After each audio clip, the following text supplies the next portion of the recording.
तो हम प्लान के बिना कुछ कर ही नहीं सकते। हम सेवा नहीं, भगवत सेवा नहीं कर सकते ना। तो व्यापार भी है तो फिर प्लान करना ही पड़ेगा।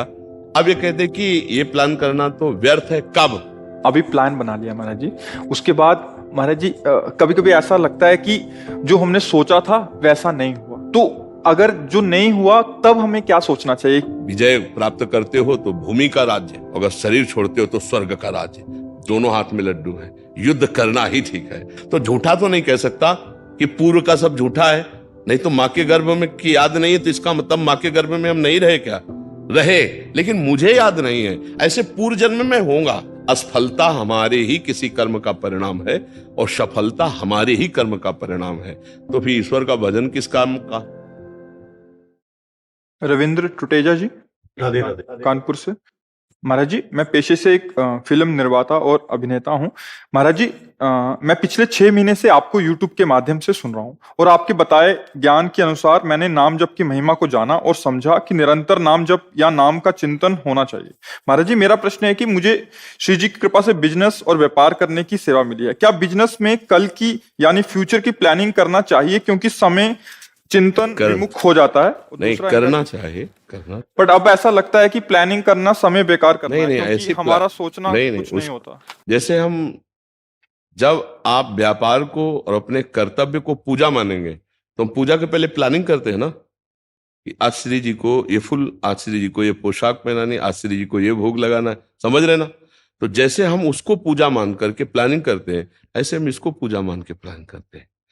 हमारी जो पूजा है वो अपने कर्तव्य का पालन, जैसे व्यापार है या कोई भी कार्य है, हम ईमानदारी से सृष्टि का कार्य कर रहे हैं, चाहे वो मनोरंजन का ही कार्य क्यों ना हो। लाखों लोग हमारे मनोरंजन को देखकर आनंदित हो रहे, सब में भगवान बैठे हुए। भगवान ने मुझे अभिनय का कार्य दिया। जो भी कार्य है अगर उसे भगवत भाव से किया जाए, लेकिन बहुत कठिन है। वो अपने को सुयोग्य अभिनेता समझकर उसका भोग करता है, अपनी यश कीर्ति का। तो जो पुण्य है उसके प्रताप से उठा, इसके बाद मिटिया मेट नष्ट हो जाता है।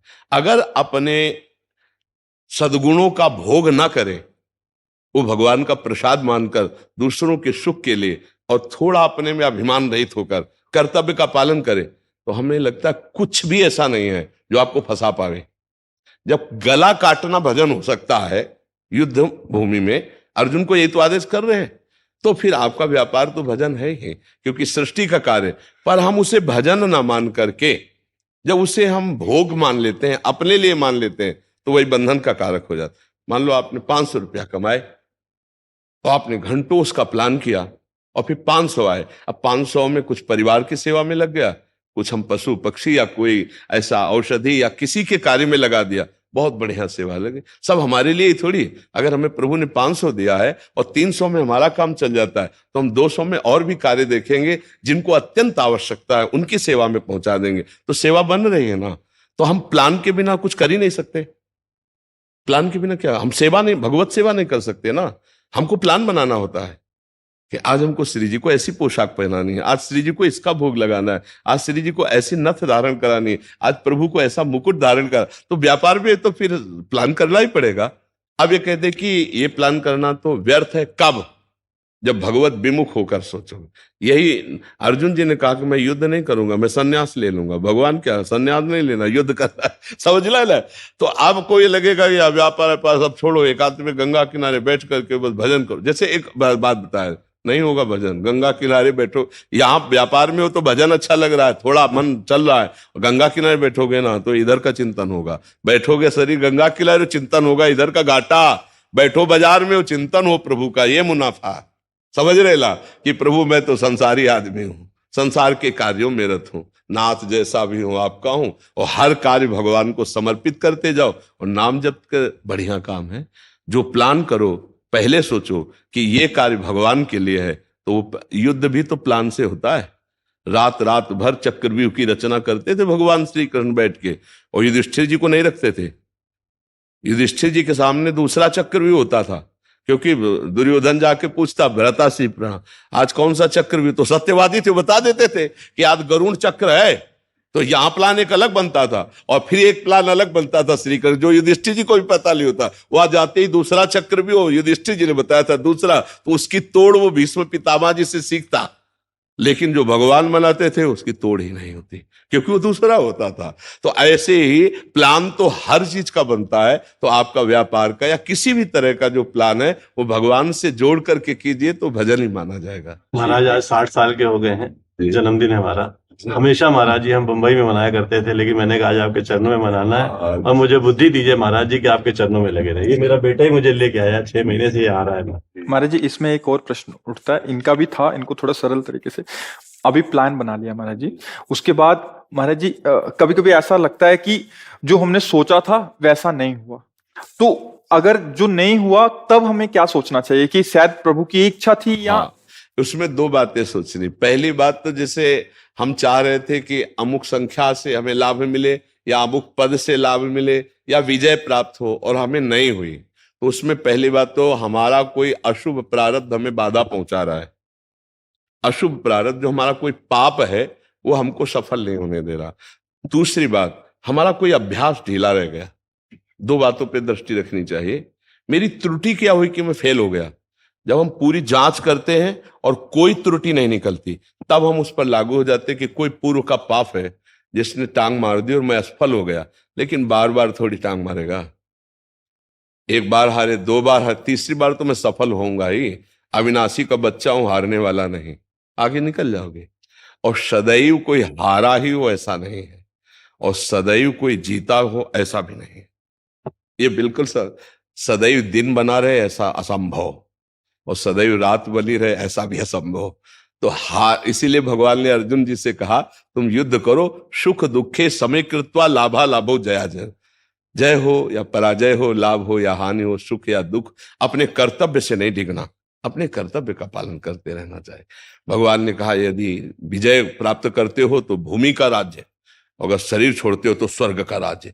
दोनों हाथ में लड्डू हैं, युद्ध करना ही ठीक है। तो अपने कर्तव्य का पालन करते हैं। यदि हमारी उस कोटि की सफलता नहीं होती तो हम पहले जांच करते हैं कोई हमारे अभ्यास में, कोई हमारे प्लान में त्रुटि हुई क्या।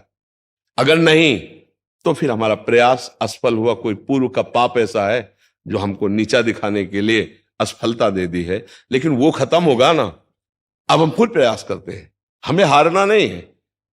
देखो गलतियां तो हमसे होती रहती हैं, पूर्व जन्म में हुई हैं जो एकत्रित है, और इस जन्म में भी हमसे ऐसे पाप हुए हैं जिनका हमने कोई प्रायश्चित नहीं किया, जिनको कोई नहीं जानता है। लेकिन वो कर्म नष्ट तो नहीं हो गया ना। जो कर्म होता है वो उसी समय से हमारे दिमाग में सेट हो जाता है। अब वो आकर फल देगा, या मुझे पहुंचाएगा वहां, या वो किसी न किसी रूप में आकर के मेरे को नष्ट करेगा। बुरी दशा आने के पहले बुद्धि बदली जाती है। कोई प्लान में ऐसा चूक हो जाएगा कि आप फेल हो जाओगे, क्योंकि वो कर्म आपको गिराएगा। अपने को पता है अपने से ऐसे कर्म हुए हैं इसी जन्म के, और कुछ ऐसे कर्म हैं जिनको मैं भूल चुका हूं पूर्व में। जैसे भीष्म जी कह रहे हैं कि इस जन्म में मैंने कोई पाप नहीं किया, और 6 महीना बाणों की सैया में। तो भगवान ने कहा कि आगे बढ़कर के पूर्व जन्मों को देखो। अब जैसे अपने लोग इस जन्म में आए तो याद नहीं है, बोले कौन सा पूर्व जन्म, कब? देखो माँ के गर्भ में 9 महीने रहा गया है, क्या याद है? देखो हम सबको पीछे की तो जाले दो, इसी जन्म में माँ के गर्भ में मैं रहा हूं, 9 महीने रहा हूं। और गर्भ कौन सी व्यवस्था है वहां, मलमूत्र का इधर मलाशय मूत्राशय उसके बीच में रहा हूं। तो याद नहीं एक सेकंड के कष्ट की, विचार करके देख। तो पूर्व की याद कैसे रहेगी जब अभी इसी जन्म के माँ की याद नहीं? तो झूठा तो नहीं कह सकता कि पूर्व का सब झूठा है। नहीं तो माँ के गर्भ में की याद नहीं है तो इसका मतलब माँ के गर्भ में हम नहीं रहे क्या? रहे, लेकिन मुझे याद नहीं है। ऐसे पूर्व जन्म में होगा, क्योंकि मैं अविनाशी हूं, ये शरीर विनाशी है। तो पूर्व में भी कोई पाप हुए होंगे तो भोगना तो हम ही को पड़ेगा ना। शरीर कुछ भी बदल ले, भोगना तो, कपड़े कुछ भी आप बदल लो, अगर अपराध किए हो तो आपको दंड भोगना पड़ेगा। तो अब वो वेश तो वो है, ऐसे वेश तो पुरुष का आ गया, इस रूप का आ गया, लेकिन इसके अंदर जो बैठा जीवात्मा है वो किसी और शरीर से पाप किए है, तो भोगना तो उसी जीव को पड़ेगा। शरीर भले अलग है लेकिन दंड तो उसी को मिल रहा है ना। अब आप अपने को नहीं जानते, आप अपने को शरीर मानते हैं, इसीलिए लगता है मैंने तो कोई पाप नहीं किया। लेकिन आप नहीं, आप शरीर नहीं है।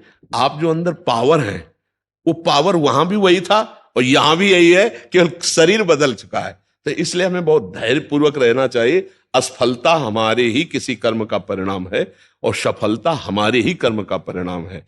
तो फिर ईश्वर का भजन किस काम का? इन सफलता और असफलता दोनों से बड़ी एक सफलता है जिसे भगवत प्राप्ति कहते हैं, जिसे समता कहते हैं, जो दुख और सुख में भी तुम्हें डिगने नहीं देगी, वो भजन है जो इस जन्म में हम ऐसा कर ले कि हम ऐसे महान बन जाएं कि मृत्यु का भी न भय रह जाए, न हार का भय रह जाए, न लौकिक सुख का भय रह जाए, एक अद्भुत आनंद, एक भगवदा आनंद, और हम इस जन्म के बाद भगवान से मिल जाएं। अब हमारा जन्म हो तो भगवान के साथ जन्म हो, हमारा जन्म हो तो कर्म बंधन से युक्त नहीं। जैसे जेल में दोनों रहते हैं, जेलर भी और कैदी भी, नहीं तो जेलर और कैदी के रहने में बड़ा बड़ा अंतर है। नहीं है तो हम कैदी बन के संसार में ना हमें जेलर के रूप में आ गए। हम कर्म बंधनों से युक्त होकर नहीं, कर्म बंधनों से मुक्त होकर फिर जो सेवा भगवान करवाए वो सेवा करेंगे, पर कर्म बंधनों से युक्त होकर, मृत्यु से भयभीत होकर, भोगों के गुलाम बनकर हम ना आवे। अभी हम भोगों के गुलाम, जो भोग चाहता है, काम क्रोध लोभ मोह मद मत्सर, ये हमको रौंदे दे रहे हैं। ऐसा नहीं, तो हम भजन के बल से ऐसे महान बने कि हम अपने मन को अधीन कर ले, भोगों के अधीन रहे, अब भोग हमारे अधीन हो, हम जो चाहे जैसा चाहे वैसा वर्ताव हमारे अंदर का सिस्टम करे, वो भजन से होता है। इसीलिए राधा राधा रटते रहो और जन्म सफल हो जाए कि हमें अब मृत्यु का भय ना रह जाए। तभी तो जन्मदिन, वैसे जन्मदिन का मतलब है 60 वर्ष गए माइनस ले, अब कितने मुझे पता लगे नहीं ला फल का नहीं पता। हाँ, तो इसीलिए मुझे लगता है राधा राधा राधा राधा नाम जपते रहो, और जितना प्रयास जब तक जीवन है, हम निराश होकर थोड़ी बैठना है, जब तक जीवन है मैं अपने कर्तव्य का पालन कर। महाराज जी 12 साल पहले पत्नी चली गई कैंसर से, और 1 साल पहले बेटी भी चली गई कैंसर से। जी, सिर्फ ये बेटा ही नहीं संभाला, यही सब। हाँ, भगवान किसी न किसी रूप में सहयोग तो कर ही रहेला। अब आनंदित रहियो, खूब नाम जप करते रहिए।